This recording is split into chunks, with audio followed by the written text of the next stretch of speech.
Yeas are 230. The nays are 197. Present is 1. Article 1 is adopted. The question is on adoption of Article 2. The question is on the... This is a DBC News special report. Here now, Zion Dekoto.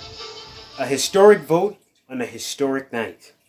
Good evening, everyone. I'm Zion Dekoto, and tonight Donald John Trump has become the third president in U.S. history to face impeachment and the first to face re-election in the midst of impeachment. Trump was impeached on 2 articles.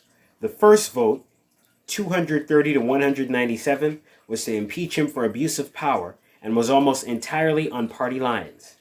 It was followed quickly by a second vote of 229 to 198, the vote that the president obstructed Congress. This, according to NBC News.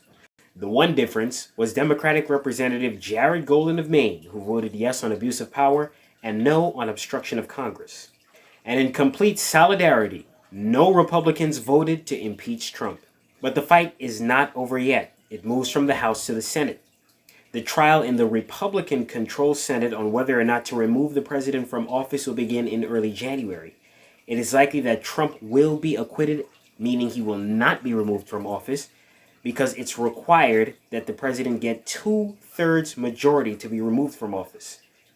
Again, the Senate is controlled by Republicans, so that is highly unlikely. Also happening tonight, Donald Trump made his remarks from a campaign rally that he was attending in Michigan. It's so much fun. They want to impeach you. They want to do worse than that. By the way, it doesn't really feel like we're being impeached, do you? The country is doing better than ever before. We did nothing wrong.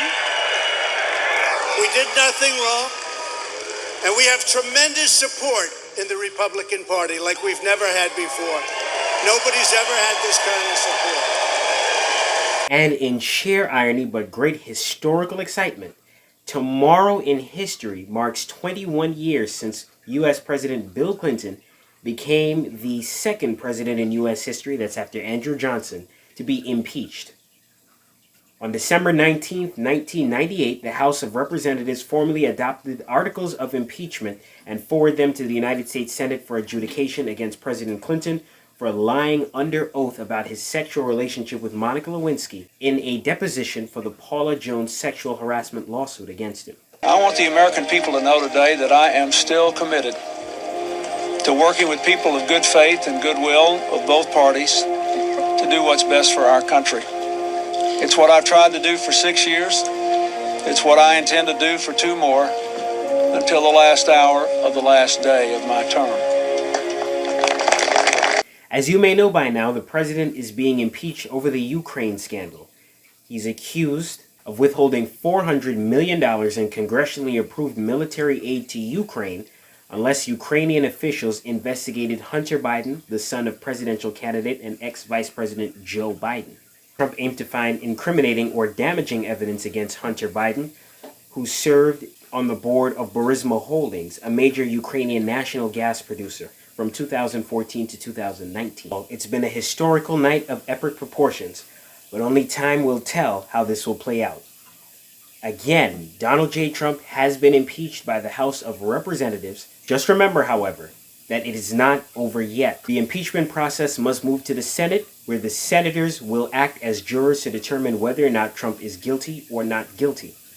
If Trump is found not guilty, he will be acquitted, will remain in office, and will be free to run for president again.